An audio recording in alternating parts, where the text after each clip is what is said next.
Welcome to the Gypsy Nurses Fall 22 Virtual Conference. We are so happy you could join us yet again for another educational yet fun few days. This year, we will be focusing on a new season of travel nursing. We will have 9 travel healthcare industry experts giving their insights and advice on how you can turn a new leaf in travel nursing, whether you're new to the adventure or have hiked a mountain or two of assignments already. All of these sessions will be on demand on the gypsynurse.com. You can find these events by coming up to the event tab and clicking on demand events. So you can watch this any place, anytime, any assignment, any location. They will be there for you. While you're at the gypsynurse.com, be sure to become a registered member and join our online community, where when you sign up, you'll be able to sign up for job alerts, content alerts, and even event alerts, as well as receive discounts on CEUs, car rentals, and on the infamous TravCon 2023 tickets, which don't forget to save the date for next year's largest in-person travel healthcare conference in beautiful Las Vegas, September 17th through the 20th, 2023 at the Paris. We hope to see most of you that are watching in person next year, so that way we can put some faces to some names and get to really know our community in person. We'd also like to thank our sponsor, Nurse First, for being this year's virtual conference sponsor. We would like to take a minute to learn a little bit more about Nurse First, so enjoy. Nurse First is a travel staffing agency that is focused on putting nurses first so nurses can focus on what matters most. Nurse First is different because the agency is founded and staffed by former nurses, so they know what you need. They are committed to creating a culture of agency with nurse, not agency versus nurse. Nurse First takes you where you want to go in your life and career. How? Nurse First promotes trusting partnerships among travelers and staff through genuine advocacy and transparency. This means telling you everything, even the information you didn't know you needed. With a team dedicated to advocating for nurses, travelers can find success anywhere they go and the assignments of their dreams. Nurse First Travel Agency founder and CEO, Jeremy Camiso, is our conference keynote speaker this year because Nurse First is leading the change for a positive employment culture for travel nurses. Nurse First encourages travel nurses to take charge of their own work schedule to best fit their lifestyle and family needs.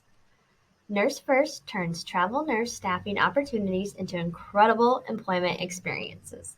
Learn more about this travel agency at nursefirsttravel.com.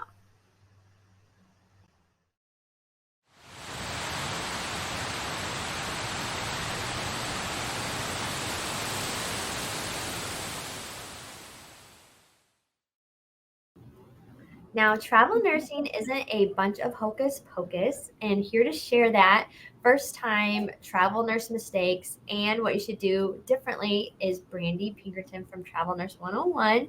Being a travel nurse newbie can be overwhelming, but Brandy is here to help guide you to the best practices first-time travel nurses can exercise to avoid mistakes along their journey. So thank you so much for joining us, Brandy. I know you're a regular, but we appreciate you coming on our virtual Absolutely.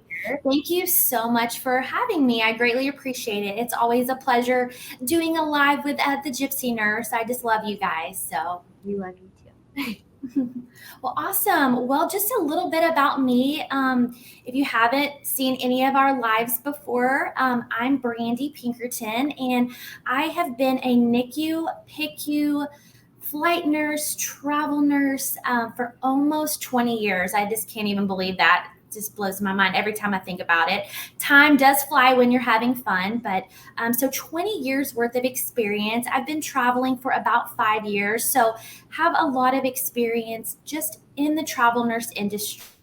So I'm one of you guys, and I know what it feels like to, be trying to get started and not understand the process and how travel nursing works. So that is kind of where my new role has come into play. But I am a travel nurse mentor, and I'm just here to help you guys in your journey and help you be successful with your endeavors. And, I know that I had to learn so many things the hard way. We talk about that all the time, Rachel, all of the things that, I've experienced along the way, because I didn't have anybody to help me. So I just hope to be that to you guys and help you navigate these waters a little bit. But you have the skills, you have the experience, and you're ready to take the leap. But I've been there and experienced so many things, and there are a lot of mistakes that I can keep you from having. So that's just kind of what I wanted to talk to you today. I'm here to help you avoid the most common pitfalls when it comes to getting started with travel nursing. So the first one is not taking the time to research travel nursing. And that is so important when you're just getting started. Knowledge is power. So you want to really take the time to do your due diligence, do the research, and learn all you can about travel nursing and what it means. And that way you are not left blindsided because you did not educate yourself. Number 2 is not planning ahead and also not knowing your why. So I talk a lot about writing down your why very early in the process when you are thinking about travel nursing. And it's so important because you're going to need to refer back to that a lot. And when the times get tough, I want you to have your why there in black and white in your face, reminding you why you are doing what you're doing, because it's easy to get frustrated and to lose sight of your why, whether that is you are trying travel nursing for new experiences, to travel the world, to travel with a purpose, to make more compensation. Whatever your why is, make sure you write it down. And again, you'll refer back to that when the going gets tough. So make sure you do that. And then another thing is not planning ahead. You need to plan ahead. And if you take a look at Travel Nurse 101, which is my website, I talk a lot about the preparation stages of travel nursing and what you can start doing 6 months or a year before you're even thinking about traveling. There's things that you can do every single day that will build up and lead you to being able to start travel nursing a year from now. So take a look there. I really try to outline that entire process for you and things you can start doing to get your home logistics into place, things that you can do to get your resume ready, get all your certifications in one place, and just planning ahead. That way, when you're ready to start, you're not so overwhelmed by everything, because it is very overwhelming. So taking the time to plan ahead will save you a lot of heartache later. Number 3, a common mistake is not finding yourself a mentor. It's so important for you to find someone who has traveled before. You may have met some other nurses, travel nurses per se, while at work. And so use them as a resource. Whoever that is, get yourself a mentor who can help educate and navigate things with you and hold your hand. It's so important. I didn't have that, and I wish I did. So again, I had to go through everything the hard way. I had a lot of things go wrong my first couple assignments because I didn't have anybody to help me, and I wish I had. So that is a very common mistake that you can make. So if you have somebody, grab onto them and let them help you. How would someone find a mentor? I know sometimes people are really uncomfortable to even approach other nurses sometimes, just even if they're on different units. How would you suggest for them to find a mentor? That's a great question. I think that, again, it could be somebody that you're working with in your unit. Most hospitals are using travel nurses now. And, hopefully you've had some great experiences working with travel nursing. That's why you're here today listening, is because you obviously have interest in becoming a travel nurse. But just, talking to them just commonly in the unit while you're working together and helping each other, and seeing if any of them really stand out or if they have somebody in the industry that they recommend. I know the Gypsy nurse is a great resource as well. They have, a lot of nurses, tenured travel nurses that are on your website and stuff that have written blogs and that sort of thing, as well as I'm a mentor personally, and I am always happy to help you guys in any way, no matter where you're at in the process. I'm happy to just sit down and map out a plan with you if you're thinking about travel nursing. So I would love to help you as well. And you can find her on travelnurse101.com. So if you have any questions for her, feel free to message her, email her, find her on social and everything. And we'll put that in our description below as well. But she is a great mentor. Awesome. Thank you. I love it. I love just being a helper to my future generation of nurses, to nurses that, now, and for travel nurses as well. So another mistake that you make as a travel newbie is not picking a good company and recruiter. And it's so important, again, in those planning stages of travel nursing, to do your research and to pick, I say 2 companies to get started with. 3, possibly you could add on a 3rd one at any time too, but it's a lot of effort on your part in the beginning to get a profile built with these companies. But it's so important to pick a good company. And you may ask, what sets companies apart from others? And all companies and recruiters are not created equal, and they can make or break your entire experience. So this is something that you want to really make sure that you take seriously and do your research. Ask other travel nurses who they've used. You can also go to the Gypsy Nurse on Facebook. There's a lot of talk there about who travelers are using. I have a blog post on Travel Nurse 101 that lines out what attributes to look for in a company. And I just think that's so important for you to really look through that and to pick a company that is Joint Commission accredited. And they're accredited very similar how our hospitals are, and it just sets them apart. You know that they're a legit company. There's so many companies out there that I'm seeing on some of these job boards, and I'm like, who is this company? Like, I've never even heard of them. And so you go and research them, and they are not Joint Commission accredited. Look at the Better Business Bureau. See what people are saying about them, because it's so important. And you want to see what this company has to offer, what sets them apart. You want to make sure that they have lots of job openings, obviously all around the United States in your specialty. What benefits do they offer that are important to you? And that's something that's really important to me.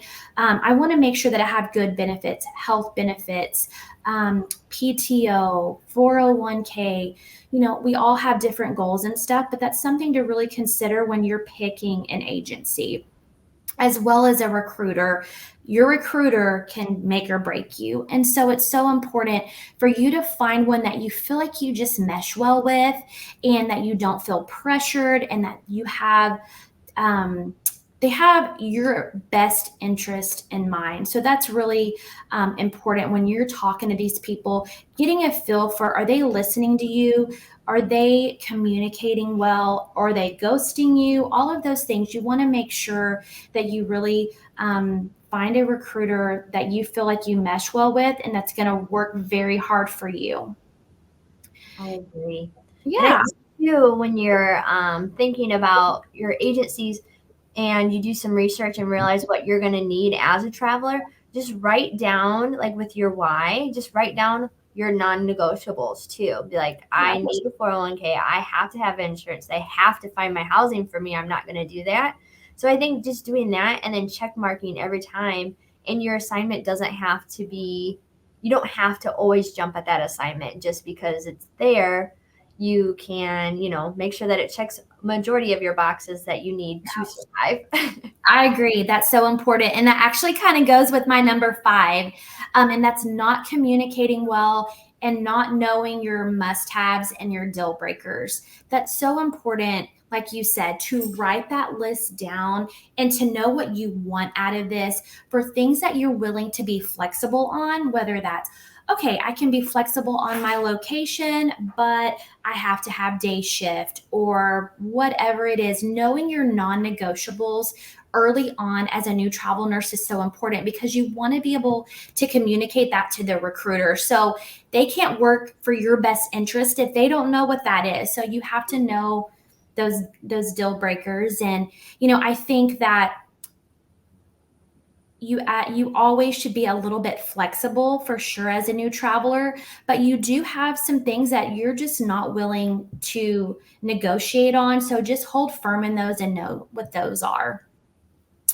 That kind of goes to my number 6. So not being flexible is a common pitfall that I see so many travel nurses struggle with. And as a travel nurse, period, you have to constantly have a flexible mindset and attitude and approach in everything that you do as a travel nurse.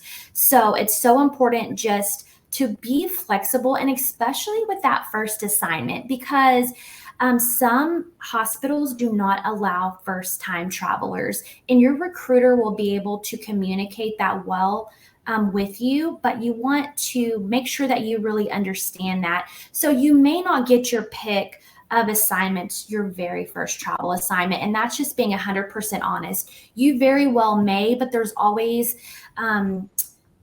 the likelihood that they may not accept first-time travelers. And so you may have to be flexible on your destinations and where you're willing to go if these places are wanting you to have a travel nurse assignment behind your belt before they'll accept you for an assignment.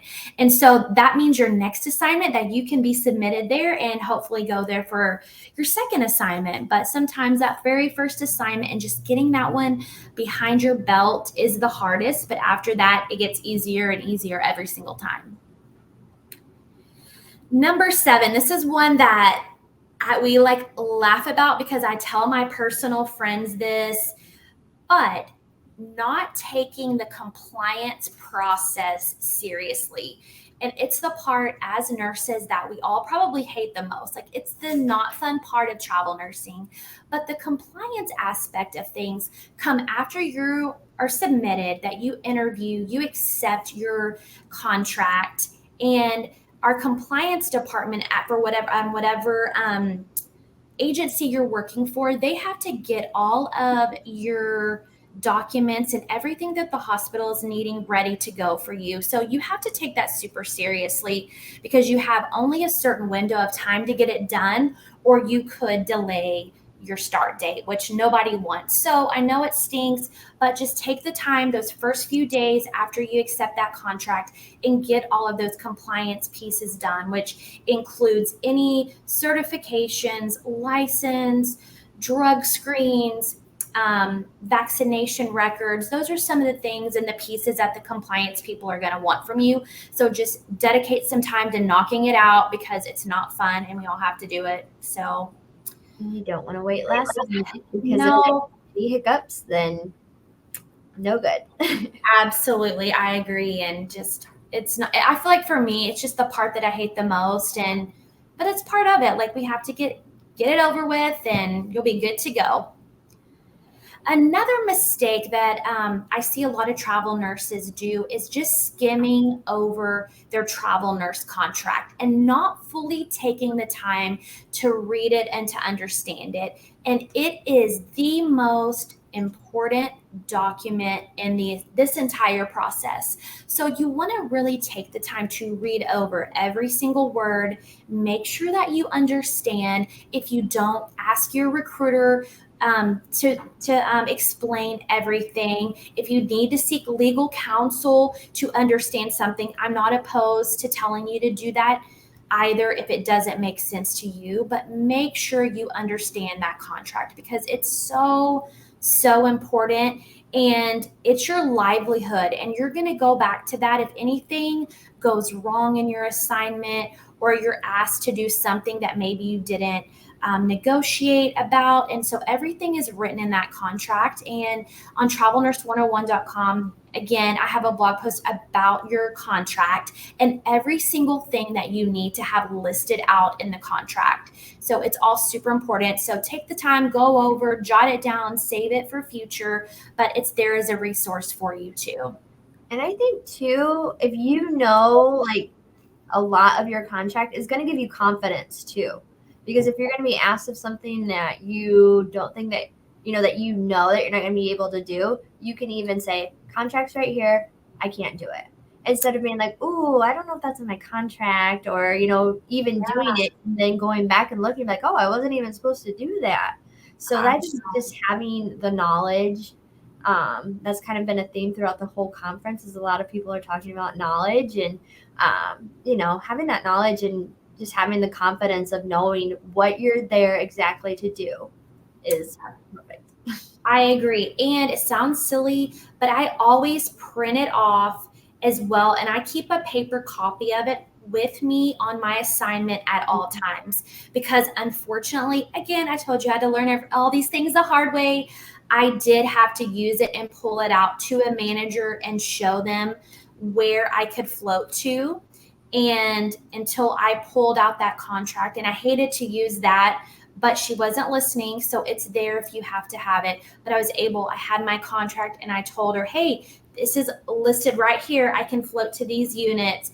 And it quickly de-escalated an issue that could have definitely went further. I could have continued to be asked to float to a unit that was beyond my skill and my scope. So if you can, print it out, keep it with you in your notebook or something. So it's a great idea.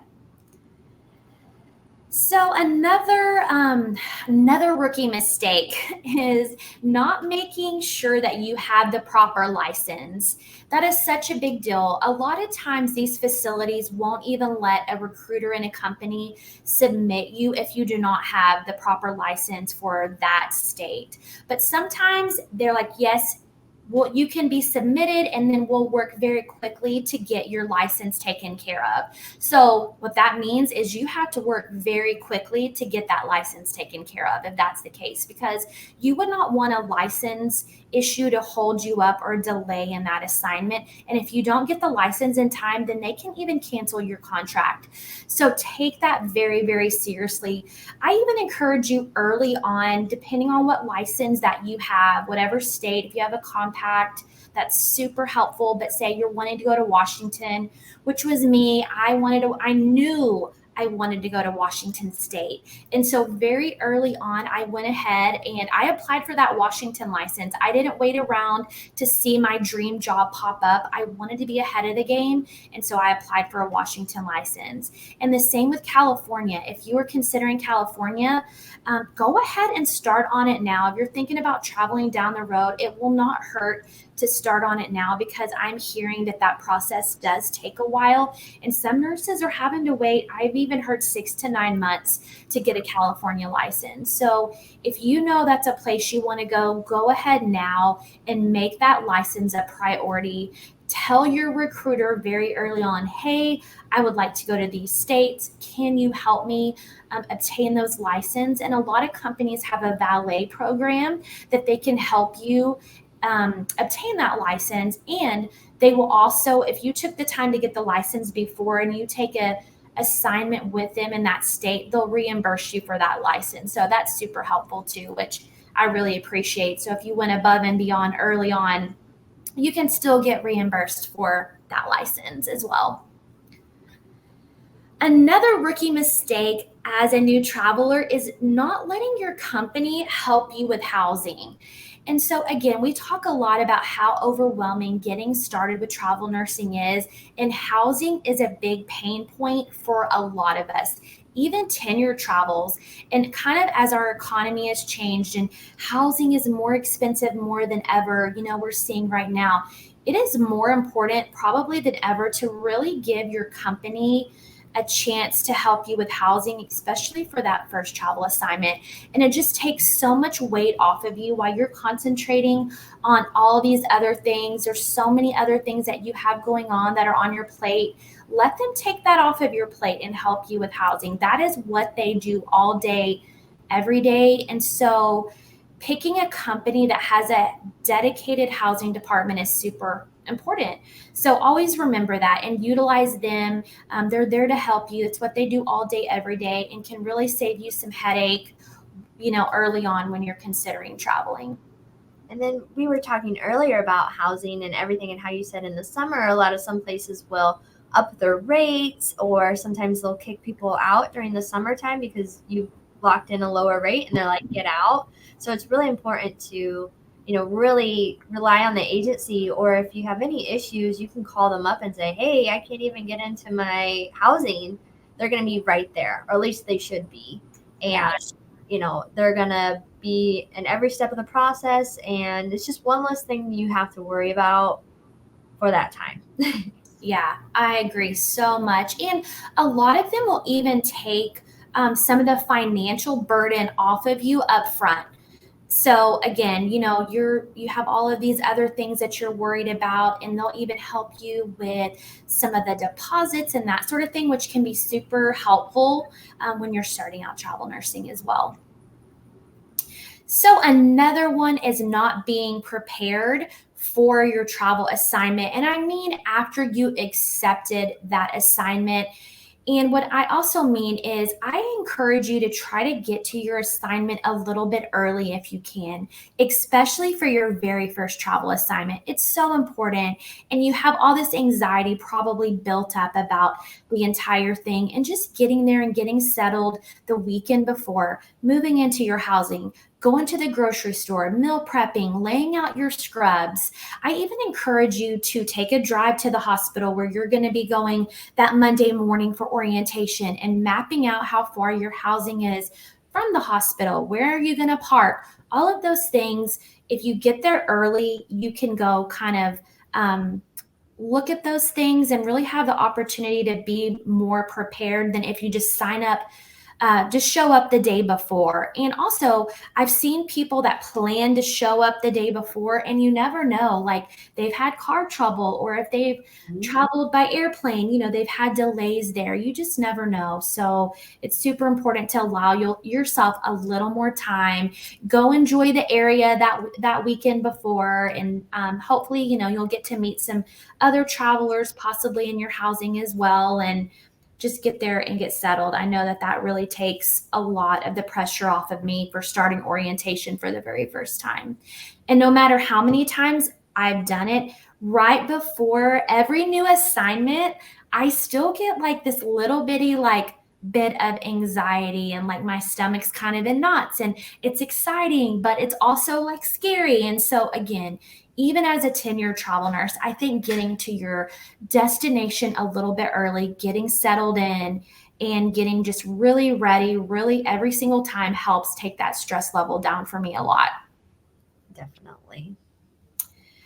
Another common thing that I see travel nurses doing is, this is hard, but not going with the flow that very first orientation week. And I'm here to tell you that the very first week will be the hardest, always. And it's only going to get better from there. But for whatever reason, a lot of times the first week, just going through that orientation process, I've noticed there's some disorganization, not always, but you really just have to be flexible and roll with the punches, because usually there's going to be some sort of disorganization happening that very first week. Give your new facility a little bit of grace, because they're also, probably trying to navigate the waters too. But that first week is always the worst. But I promise it's going to get better and better and better. So don't give up. Don't get discouraged that first week. And the next one kind of even goes off of that one as well, but not taking the time to learn the procedures and policies and understanding that chain of command. So that very first week when you're on orientation, it is so important for you to go and see, where does this facility keep all of their policies and procedures? Again, there's no way that we can know every single thing. No matter how long you've been a nurse, we are constantly learning new things. And every facility does things just a little bit different. So you want to make sure that you have access to their policies and procedures. That way you can hop on the intranet or access them at any point that you have a question. And also, I encourage you to ask whoever's doing your orientation that week, what does your chain of command look like within your unit? You usually the first week will meet up with the educator and or manager of the unit that you're going to be working on. So they're going to be telling you all about the unit, showing you where the supply closet is, where everything is, and they don't always tell you what your chain of command is. And it's super important for you to understand that. That way, if you have a concern, that you know how to escalate that problem appropriately and hopefully get the issue resolved very, very early in that process by, whether that being talking to your charge nurse, and who that escalates up from there is very important to know. And also, no matter where that chain of command is, just make sure you're keeping your recruiter in the loop as well if you have an issue. But those are some things that I've personally had to learn the hard way and didn't understand my chain of command and wish that I had. So super important. Another rookie mistake is, we've all seen it, but acting like a know-it-all or having an inflexible negative attitude. And again, you want to always try to have a flexible attitude as a travel nurse. You are there to help them. You're there to have a great experience, but I promise you, you're most likely to have a positive experience if you maintain that flexible mindset and attitude as much as you can. And it's really hard. I'm not going to lie. I mean, there have been times that I've had to take a step back and take a deep breath and be like, okay, take a deep breath. You've got this. You're here to help them. Try to be flexible in your pursuits and how you ask for things. And it usually helps you get what you want in the end too. But at the end of the day, you are a traveler. You are there to help them and to meet their needs. So try to keep that in mind. And if you are there with those other nurses, the staff nurses in that unit, and you have that type of attitude and approach, they normally are going to just, embrace you and welcome you with open arms, because they really like people who have that flexible attitude and not act like a know-it-all. And again, kind of going back, you probably have heard this before. Every facility does things just a little bit differently, but I promise you, as a new traveler or as a traveler, a tenured traveler, they do not want to hear how you did it at your other facility. That's the quickest way to get them to not like you, is to say, well, at my old hospital, we used to do it this way. They do not care. They want you to do it their way. So that's why knowing where that policy and procedures lie, where you can access that at any time, is so important, because they want you to do it their way, not how you're used to doing it. And, with the nursing, I think that there are some gray areas. Not everything is black and white when it comes to procedures and policies. So as long as you are giving safe care to your patient, but they may be asking you to do something just a little bit different, you're achieving the same outcome in a safe way, please just do it their way. I promise they're going to be so much more receptive to you if you just do it how their facility wants you to do it. And in fact, that's one of my biggest pieces of advice as a newbie traveler. Just please remember that. And lastly, a common mistake is just not taking the time to enjoy the new city that you're in, not taking the time to have adventures on your day off. Mm-hmm. And so it's so important. That's why you're doing travel nursing, is to go have these new experiences at this new place. So really, really take advantage of that on your off days. Go out and see what there is to do in the area. Try something new. Try a new dish that you haven't tried. Really immerse yourself in their culture. I promise you won't regret it. You're going to love it. You're going to have so many experiences that you haven't got to have before, and you'll be thankful that you did it. So that's the last one. So I have a few questions about exploring the city. So what is your first go-to, what do you search first? Right when you get there, what's the first thing that you look up to find? So for me, it's probably the grocery store. I mean, I'll be honest, where's the grocery store? That is smart. My snacks, I can't be not having my coffee and my snacks. So definitely the grocery store. For me, I'm such a foodie. I know that you kind of are too. So I really try to look up some really neat places to eat, look on Yelp who has good reviews about, different places to eat and that sort of thing. And then I'm trying to think what else. Those are probably the top two for me. I'm trying to think I if I'm always like to anything. go find donuts. Donuts. I love that. Whoever has like the best donuts, and then coffee, of course. Yeah, that's such a priority. You've got to have your coffee. So, But not always just like not like a Starbucks, but just like a unique, fun, like really like chill kind of place is like always like my top two. And then obviously food, and then anything around, stuff if to you're, do. yeah, anything like adventurous, like you go to a lot of different places, and a lot of people base their contracts based off of, the parks that are around or anything like that.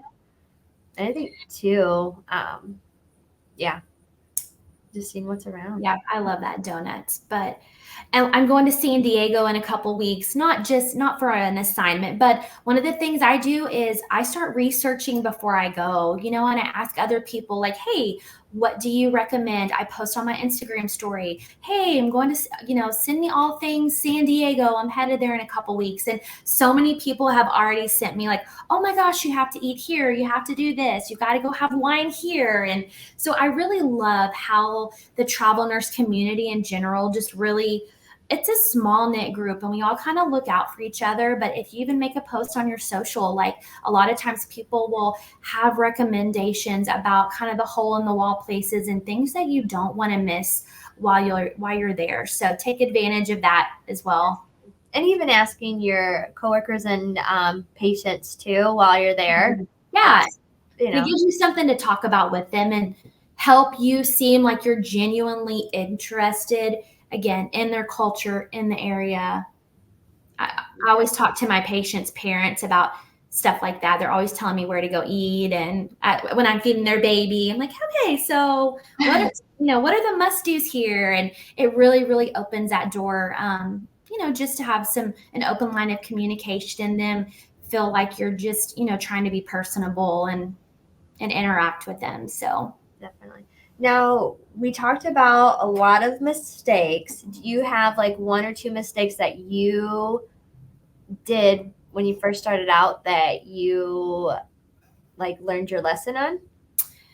yeah, and I think I go back to this over and over again, and that's so much about why I'm doing what I'm doing now as a travel nurse mentor is I just didn't really have anybody to help me. And the industry has changed so much. I mean, it's grown so much, and there's so many more resources out there than we had when I started. I don't even really, I guess the Gypsy was around, but I didn't even know it was a resource because that definitely would have been one of my go tos. But I didn't have anybody to help me. I just kind of like took the leap all by myself and never looked back. And I'm so grateful that I did, but I wished I had found somebody who could have really like mentored me and helped me and kind of guide me through the process other than a recruiter, like a true travel nurse that understands what it's like to be a travel nurse. And that's my biggest regret, but I didn't seek that out. I didn't even know it was an option, but it definitely is. And they're out there and people, want to help you be successful. So that's one. A second one I'm trying to think would be not having a savings account, a big enough savings account built up ahead of time. And I know I didn't mention that, and I meant to in my rookie mistakes, but it does kind of go back to that planning process. But it's so important. Like so many people are like, oh, I'm going to do travel nursing because I want to be compensated more and to help me meet these financial goals. Well, you need to have a really good nest egg saved up before you even think about travel nursing. And the reason why is you don't want one little financial hiccup to make or break your experience. And it almost did for me. I'm not going to lie. Like, I'll be 100% transparent. I didn't have a whole lot of savings built up. I just sent my son off to college and he literally got every last bit of everything that I had. And I wish I had, because I had a contract that actually ended early. They canceled 5 of us in the same day, which was super unfortunately.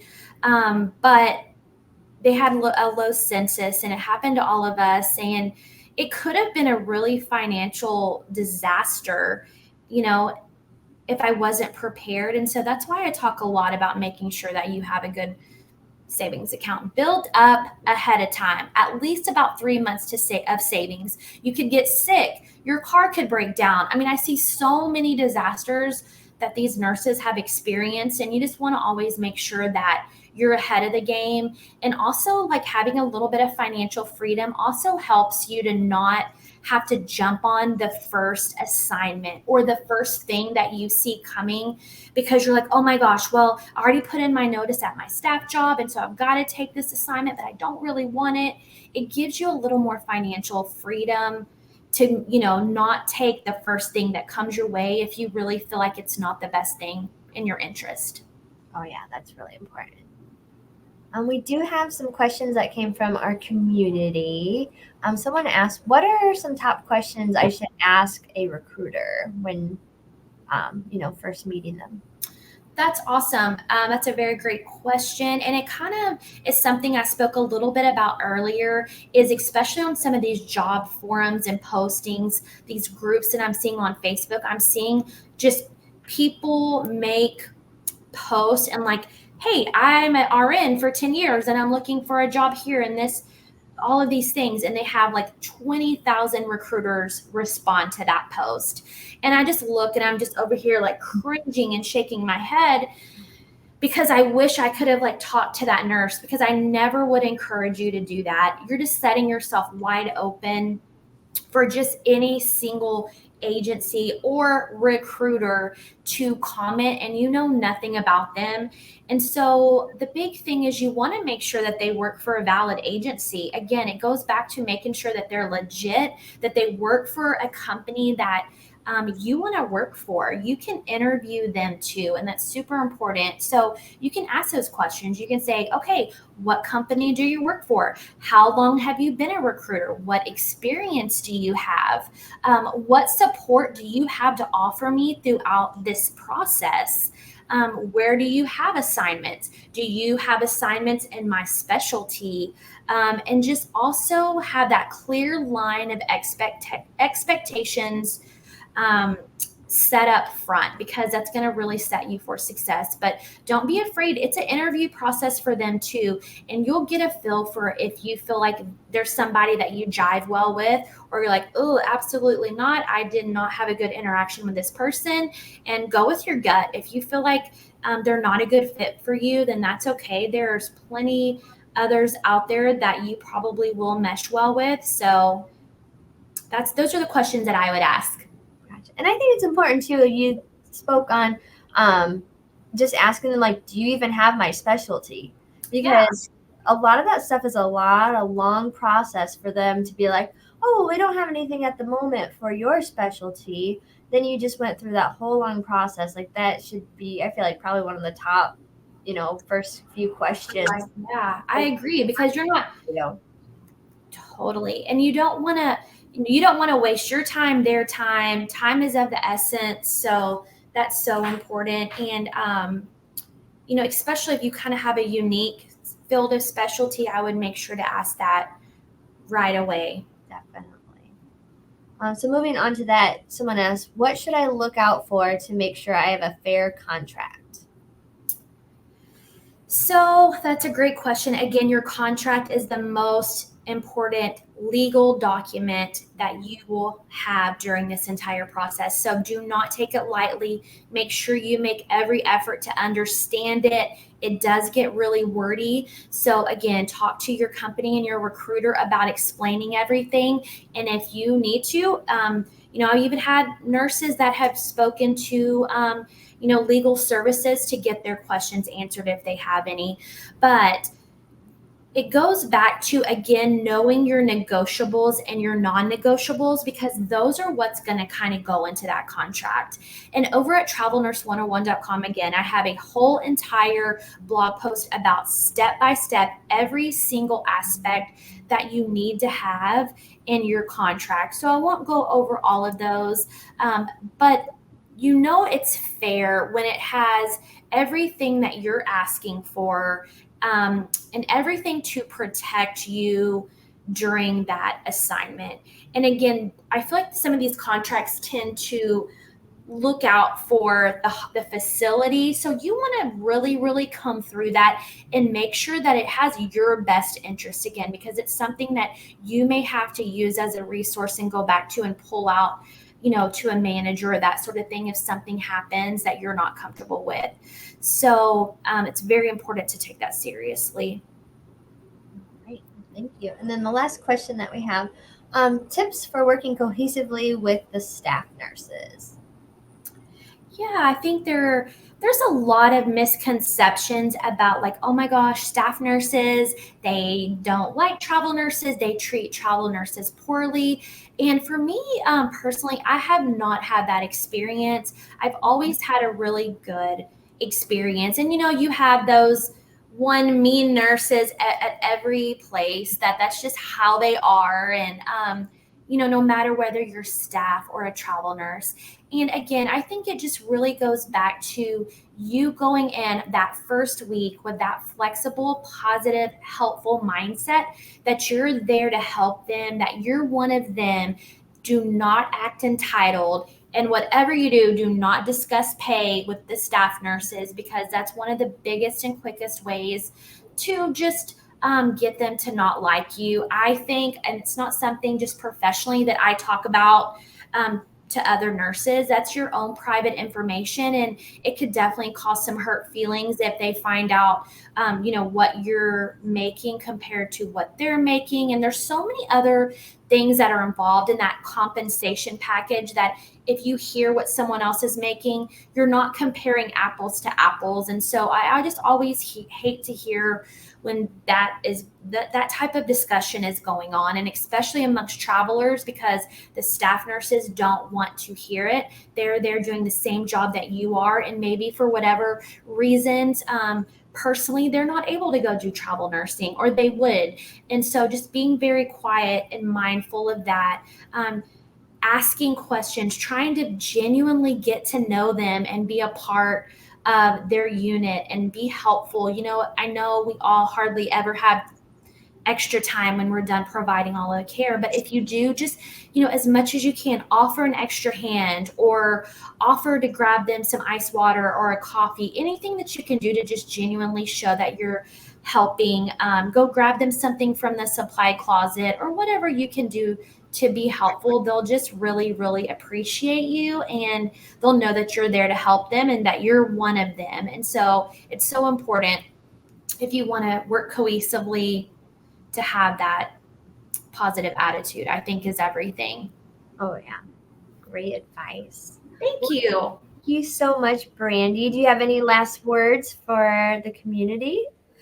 Yeah, again, thank you to the Gypsy nurse for having me here today. It's always a pleasure. I always enjoy chatting with you guys, and I'm here to help you in any way. Please, like Rachel said, go to travelnurse101.com. I line out the entire travel nurse process there for you in black and white. So everything is there that you may need. And you can also follow me on social at Instagram and Facebook at TravNurse101. And also, you can set up a one-to-one mentoring session with me that's complimentary. And we can just talk about what your current situation is and what your goals are. And I would love to help you map out a plan to achieving whatever those are. Definitely. And it doesn't hurt to reach out to someone, even if you don't think that you need a mentor. It doesn't hurt to just reach out and say, like, hey, am I doing this right? Yeah. It's nice to just be supportive of each other, and we're all in this together and here to help each other. So that's just what I am and what I'm about. So I'm definitely here for you. Well, thank you so much again, Brandy. We love having you on and look forward to seeing you again. So thank